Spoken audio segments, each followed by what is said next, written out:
CSM info systems limited ने अपने 1100 करोड़ के IPO के लिए 10 रुपए के प्रति इक्विटी शेयर 205 से 216 तक मूल ब्रांड तक तय किया है, जो 21 दिसंबर को खुलेगा। CSM के प्रमोटर्स रसायन investment holding PTI limited company में अपनी 100% हिस्सेदारी का 35% तक कम करेगा। कंपनी ATM के लिए नकद प्रबंध और प्रबंधित सेवाओं में काम करती है, जिसमें बैंकों के लिए एंड टू एंड वित्तीय कार्ड सेवा जारी करना और प्रबंध और कार्यनीतिकरण सेवाएं शामिल हैं। CMS इन्फो सिस्टम के वाइस चेयरमैन और CEO राजीव कौल ने कहा कि उनके कारोबार के लिए कुल पता योग 2027 तक बढ़कर लगभग 25,000 करोड़ रुपए होने की उम्मीद है, जो साल दर साल 17% से बढ़ रहा है। CSM के पास भारत में BFSI, खुदरा और ई-कॉमर्स क्षेत्र के लिए तकनीकी संचालित B2B आउटसेलिंग प्लेटफॉर्म के रूप में बाजार नेतृत्व की स्थिति है।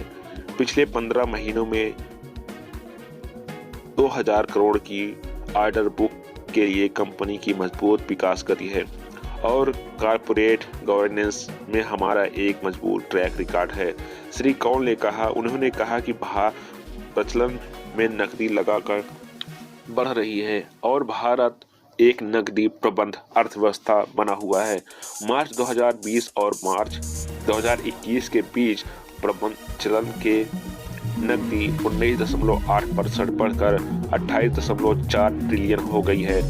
उन्होंने कहा कि वित्त वर्ष 2015 तक उनके लगभग 10% बढ़ने के साथ 41.5 ट्रिलियन रुपए तक की उम्मीद है। श्री कौल ने कहा कि भले ही छोटे आधार पर डिजिटल लेन देन तेजी से बढ़ रहा है, लेकिन पिछले 2 वर्षों में प्रमुख बैंकों द्वारा 17,000 ATM जोड़े गए हैं। उन्होंने कहा क्षेत्र का अवसर CMS के लिए एक अच्छा अवसर है, यहाँ तक कि नियामक धक्का ATM की पौध और नकदी प्रबंधित सेवाओं में दक्षता को बढ़ावा देगा।